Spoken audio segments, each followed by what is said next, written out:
ঝমঝমে সুন্দর একটি ব্যাকগ্রাউন্ড মিউজিকের সাথে অনন্য রূপে উপস্থাপন করার জন্য অসংখ্য আন্তরিক ধন্যবাদ। চলুন ঘটনায় যাওয়া যাক। সাজ্জাদ, তোর আম্মুকে বাঁচা। তার মেয়াদ এখনো ফুরোয়নি। এখনো 2 মাস 11 দিন বাকি আছে। তাকে আনার ব্যবস্থা কর। আমার কথা শোন। তোর আম্মু আমাকে বলেছে সে যেখানে আছে সেখানে কষ্ট পাচ্ছে। সাজ্জাদ হক চুকিয়ে যায়, দাঁড়িয়ে পড়ে রাস্তায়। এসব কি বলছে আসমা পাগল? এমনিতেই তার মন মেজাজ ভালো নেই, কিন্তু মনের কোনায় যেন বারবার তা বিশ্বাস করতে চাইছে।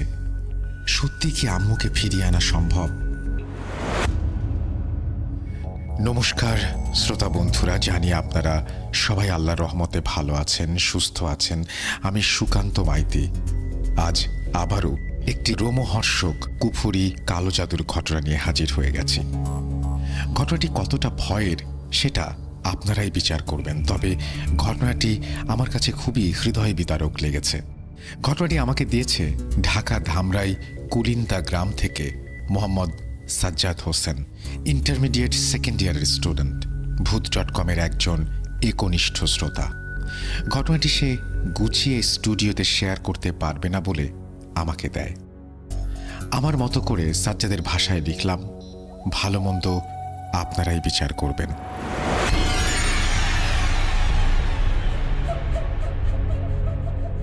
সময়টা ছিল 2015 সাল। সেদিন সন্ধ্যাবেলা আমি পড়তে বসেছিলাম। এমন সময় আম্মু সেখানে এসে হঠাৎই প্রচুর গালিগালাজ করতে থাকে। আমার জীবনে সেই প্রথম আম্মু আমাকে এত গালিগালাজ করেছিল। আম্মু এর আগে আমাকে কোনোদিন এভাবে গালিগালাজ করেনি। আমার কোনো ভুল হয়ে থাকলেও নয়, সর্বদাই প্রচুর আদর করেছে। কিন্তু হঠাৎ কি হলো কিছুই বুঝতে পারছিলাম না। আমি উঠে গিয়ে আম্মুকে জিজ্ঞেস করি, কি হয়েছে আম্মু? তুমি আমাকে এমন করে গালিগালাজ করছো কেন? আমি কি অন্যায় কিছু করেছি? মুখের কথাগুলো তখনও শেষ হয়নি। এমন সময় আম্মু একটা অদ্ভুত হাসি দিয়ে বিভৎস গর্জন করে সজোরে ধাক্কা দেন। এর ফলে আমি ছিটকে 10 হাত দূরে গিয়ে পড়ি এবং সোফার পেছনে কাঠের বাটামে মাথা ঠুকে প্রচণ্ড আঘাত পাই।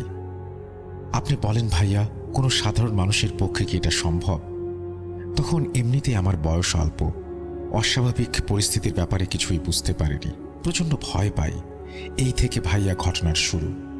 এটাই ছিল আম্মুর সাথে ঘটা প্রথম ইনসিডেন্ট। যাই হোক, ভয় পেয়ে চিৎকার করে আমি পাশে আমার কাকার বাসায় ছুটে যাই। কাকা ও আব্বু ওই সময় বাইরে ছিলেন। আমি কাকিকে সমস্ত কথা বলার পর কাকির সঙ্গে যখন আমি বাসায় ফিরি, এসে দেখি একটা অদ্ভুত ব্যাপার।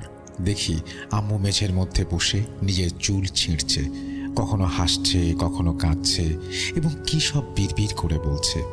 কথাগুলো একদম অস্পষ্ট, তবু যতটুকু বোঝা যাচ্ছিল তা হলো, কাউকে এই বাসায় বাঁচতে দেব না, সবাইকে ধ্বংস করে দেব। আমি আসছি, আমাকে কেউ কিছু করতে পারবি না। কাকি এসে পরিস্থিতি সামাল দিতে প্রচণ্ড জোরে আম্মুর ওপরে চিৎকার করে ধমক দেয়। আম্মুর ফোন নিয়ে আমার এক পরিচিত নানাকে ফোন দেই। উনি এখন মারা গেছেন, আল্লাহ ওনাকে জান্নাত নসিব করুক। ওনার নাম ছিল কারি সাহেব। উনি একজন কবিরাজ ছিলেন। আমি ফোন দিয়ে নানাকে সবকিছু বলার পর নানা আমাকে বলেন যে ফোনের স্পিকার অন করে আম্মুর কাছে নিয়ে যেতে। এরপর উনি ফোনের মধ্য থেকে কয়েকটা সূরা পড়ে তারপর আমাকে বললেন যে পানি নিয়ে আসতে। আমি পানি নিয়ে আসার পর উনি আরও কয়েকটি সূরা পড়ে বললেন যে সেই পানি আম্মুর উপর ছিটিয়ে দিতে। আমি নানার কথা মতো তা করার সঙ্গে সঙ্গেই আম্মু আচমকাই অজ্ঞান হয়ে মেঝেতে লুটিয়ে পড়ে। এরপর বেশ কিছুক্ষণ কেটে যায়। আমরা ধরাধরি করে আম্মুকে ঘরে নিয়ে আসি। জ্ঞান ফেরার পর আম্মু একদম স্বাভাবিক হয়ে গিয়েছিল। সেই সন্ধ্যায় কোনো ঘটনাই ওনার মনে ছিল না, এমনকি আমাকে যে গালিগালাজ করেছেন তাও মনে নেই।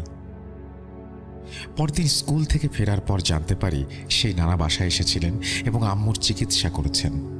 আম্মু যখন ঘরে ঘুমাচ্ছিল আমার খালাও এসেছিল। আমি খালাকে জিজ্ঞেস করলাম, নানা ঠিক কী চিকিৎসা করেছেন? খালা জানায় যে নানা বাসার আঙিনায় ঢোকার সাথে সাথেই আম্মু ঘরের ভেতর থেকে অকথ্য ভাষায় নানাকে গালিগালাজ করছিল। এমনকি নানার বংশ তুলে নানা রকম গালিগালাজ সহ নানার পরিবারকে সম্পূর্ণ মেরে ফেলার হুমকিও দিচ্ছিল। নানা বেশ কয়েকটি সূরা পড়ে আম্মুর ওপর পানি ছিটিয়ে দিতে আম্মু শান্ত হয়ে যায়। তারপর জানায় যে আম্মুর ওপর একটি জিন আসর করেছে। এরপর দুপুরে খাওয়া দাওয়া শেষ করে নানা আমাদের দুয়ারে একটি গণ্ডি কেটে তার মধ্যে পিঁড়ি পেতে আম্মুকে বসান এবং নিজে আরেকটি পিঁড়ি পেতে সম্মুখে বসেন। বেশ কয়েকটি সূরা পড়ার পর নানা আম্মুর ভেতরে থাকা জিনটিকে জিজ্ঞেস করেন সে কেন আম্মুকে এত কষ্ট দিচ্ছে। জিনটা প্রথমে কিছু বলতে চায় না, তাই নানা আরও কিছু সূরা পড়েন।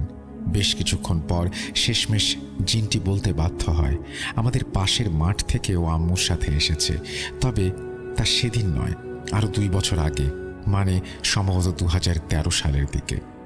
একদিন সন্ধ্যাবেলা আম্মু মাঠের দিকে যাওয়ার সময় নাকি জিনটার চুলের ওপরে পাড়া দিয়ে চলে যায়।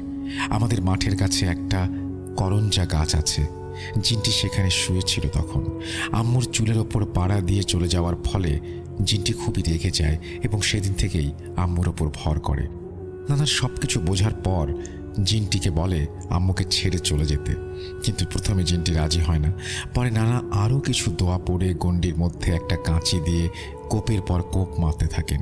এর ফলে আম্মু নাকি প্রচণ্ড চিৎকার করতে থাকে এবং এক পর্যায়ে আর সহ্য করতে না পেরে আম্মুর ভেতরে থাকা জিনটি চিৎকার করে নানাকে বলেন যে নানা যেন আর ওই কোপগুলো না মারে এবং তাকে একটি জুতো দিতে বলে। সেই জুতোটি মুখে নিয়ে এখান থেকে সে ছুটে বেরিয়ে যাবে এবং আঁকের গাছের কাছে গিয়ে জুতাটা পড়ে গেলেই বুঝতে হবে সে চলে গেছে। তাই হয়। একটি জুতো দেওয়ার সঙ্গে সঙ্গে আম্মু জুতোটি মুখে কামড়ে উন্মাদের মতো ছুটতে ছুটতে বের হয়ে যায় এবং আঁকের কাছে গিয়ে জুতোটি মুখ থেকে ফেলে অজ্ঞান হয়ে যায়। এই থেকে সূত্রপাত হলেও পরবর্তী 2 বছর আর তেমন কোনো কিছু ঘটেনি, কিন্তু এই 2 বছর পরে যে ঘটনা শুরু হয় সেটা অন্যরকম। সালটা 2017। আমি তখন ধামরাইয়ের একটি নামী স্কুলে পড়াশোনা করি। আমি হোস্টেলে থাকতাম, সেবার এসএসসি দেব। পড়াশোনার প্রচণ্ড চাপ, একটু নিরিবিলি পরিবেশের প্রয়োজন ছিল, তাই আম্মুকে অনেক করে বলি আমার সাথে ঢাকায় চলে আসতে, অন্তত পরীক্ষা পর্যন্ত। আম্মু আব্বুকে জানায়, কিন্তু আব্বু প্রথমে রাজি ছিলেন না। পরে আমার জোরাজুরিতে শেষ পর্যন্ত এক প্রকার রাজি হন। এরপর আমরা ধামরাইতে একটি ফ্ল্যাট 3 মাসের জন্য ভাড়া নিই। প্রসঙ্গত এলাকার নামটি উল্লেখ না করলেও এই ধামরাইয়ের একটি পরিচিত আবাসন এলাকায় 2 BHK ফ্ল্যাট ছিল সেটা। ফ্ল্যাটে ঢোকার পর ডান দিকে একটি রুম, মাঝখানে লিভিং কাম কিচেন এবং তারপর আরেকটি রুম, সাথে অ্যাটাচ বাথরুম। এখানে বলে রাখি, ওই অ্যাটাচ বাথরুম সহ রুমটিতে আমি থাকলেও কখনোই বাথরুমটি ব্যবহার করতাম না। লিভিং রুমের কমন বাথরুমটাই ব্যবহার করতাম। আসলে বাথরুমটি ফ্ল্যাটের পেছনের দিকে থাকায়, অপর বিল্ডিংয়ের কাছে অবস্থান করায় অন্ধকারই থাকতো, কেমন একটা গা ছমছমে ভাব। আম্মুর হাতের মজার মজার সব খাবার আর পড়াশোনা, এই নিয়ে দিন কেটে যাচ্ছে। 8 দিনের মাথায় আব্বু ফোন দিয়ে জানায় বাড়িতে ভীষণ প্রয়োজন, আম্মুকে যেতে হবে। এদিকে আমার পরীক্ষাও এগিয়ে এসেছে, সুতরাং আমার পক্ষে যাওয়াটা অসম্ভব। তাই আম্মু ঠিক করে কয়েকদিনের জন্য উনি গ্রামের বাসায় যাবে। আমি আম্মুকে বলি, আম্মু সমস্যা নেই, তুমি বাসায় যাও, আমি থাকতে পারবো। ওপরে ফ্ল্যাটের চাচা চাচিরা তো আছেনই, এই কয়দিন কোনো সমস্যা হবে না। আম্মু সকালে চলে যায়। স্কুল পরীক্ষার জন্য বন্ধ ছিল, শুধুমাত্র সন্ধ্যায় কোচিং হতো। আম্মু চলে যাওয়ার পর আমি সকালে নাস্তা করে পড়তে পড়তে কখন ঘুমিয়ে পড়ি খেয়াল নেই। ঘুম ভাঙতে দেখি সন্ধ্যা হয়ে গেছে। এদিকে গোসলও করা হয়নি। তাড়াহুড়ো করে গোসল করতে যাই। সেদিন হঠাৎ কি মনে হলো জানি না, ঠিক করলাম রুমের সেই বাথরুমে গোসল করতে যাব। যেই ভাবা সেই কাজ। গোসল করার সময় মিনিট 5 পর হঠাৎই একটা উগ্র গন্ধ নাকে পাই। আপনি তো জানেন ভাইয়া, রক্তের একটা নিজস্ব গন্ধ আছে, তাও আবার যদি কোনো শুকনো পুরনো রক্ত হয়। ভেজা শরীরটা তখন আতঙ্কে প্রায় কাঠ হয়ে যায়। ভয়ের কালো ঘাম যেন গোসলের পানির সাথে মিলেমিশে একাকার। ভয়ে ভয়ে চোখ থেকে সাবানের ফেনাগুলো সরিয়ে এক পলক তাকাতেই শিউরে উঠি। বাথরুমের সমগ্র দেয়াল জুড়ে কালচে রঙের রক্ত ছিটিয়ে আছে। সঙ্গে সঙ্গে চোখ বন্ধ করি, আবারও ভয়ে ভয়ে চোখ খুলতেই দেখি কিছু নেই। ব্যাপারটা এরকম যে এক পলক চোখ ফেললেই দেখি রক্ত, আবার বন্ধ করলেই এক পলক চোখ খুললেই কিছুই নেই। কি হচ্ছে কিছুই বুঝতে পারছিলাম না।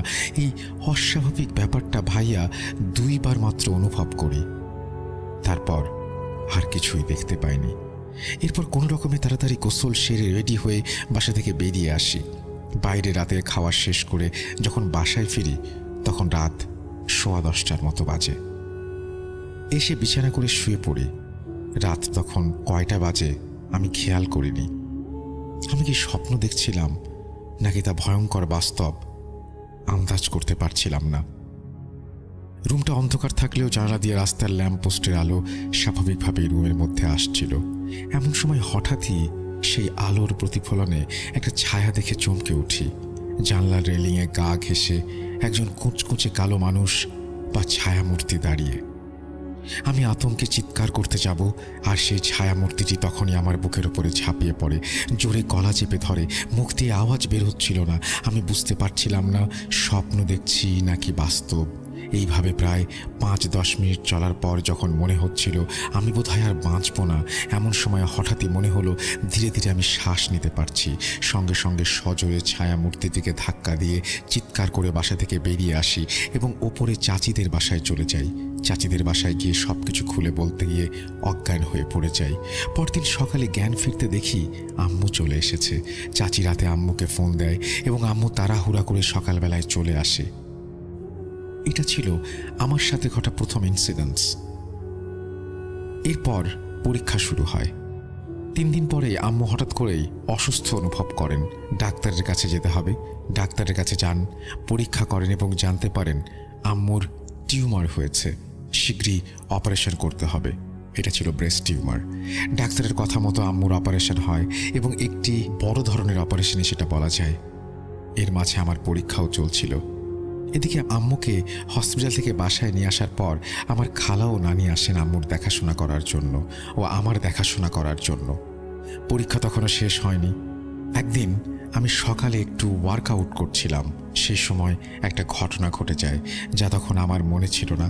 পরবর্তীতে খালামণির মুখ থেকে শুনি আমি নাকি ওয়ার্কআউট করতে করতে হঠাৎই বিভৎস ভঙ্গিতে চোখ উল্টে আয়নার দিকে তাকিয়েছিলাম এবং ভয়ঙ্কর কর্কশ কণ্ঠে গড়গড় করছিলাম, চিন্তা নাই, আর বেশি সময় লাগবে না, নৌকা পাড়ে ফিরে গেছে, খুব তাড়াতাড়ি রুবিকে নিয়ে যাব, ধীরে ধীরে ওকে শেষ করব, সময় গড়িয়ে এসেছে, আমি রুবিকে নিয়ে যেতে এসেছি, কেউ আমাকে আটকাতে পারবে না। এখানে বলে রাখি আমার আম্মুর নাম রুবি। সেই ঘটনার পর ধামরাইয়ে আমাদের এক আন্টির বাসায় জিনিসপত্র নিয়ে আমরা উঠে যাই এবং পরীক্ষা শেষে আমরা আবারও গ্রামে ফিরে যাই। বেশ কিছুদিন কেটে যায়। এদিকে ধীরে ধীরে আম্মুর আবারও পেইন শুরু হয়। আমরা ডাক্তারের কাছে যাই। ডাক্তার এক্সাম করে বলে যে আম্মুর ক্যান্সার ধরা পড়েছে। বলে কেমোথেরাপি দিলে ইনশাল্লাহ ঠিক হয়ে যাবে। আম্মুর নাকি ফার্স্ট স্টেজ। এর মাঝে একটা বিষয় নিয়ে আমার নানি ভীষণ চিন্তায় ছিলেন। আসলে আমার ভেতর দিয়ে যে জিন বা অপশক্তিটি সেদিন ঢাকা ধামরায়ে যে কথাগুলো বলেছিল তার ঠিক 1 মাস পরে আম্মুর ক্যান্সার ধরা পড়ে। এটা কোনো কাকতালীয় ঘটনা কি, নাকি এর মধ্যে কোনো ভয়ঙ্কর সত্য লুকিয়ে আছে তা জানতাম না তখন। যাই হোক, ডাক্তারের পরামর্শ অনুযায়ী আম্মুর কেমোথেরাপি শুরু হয়।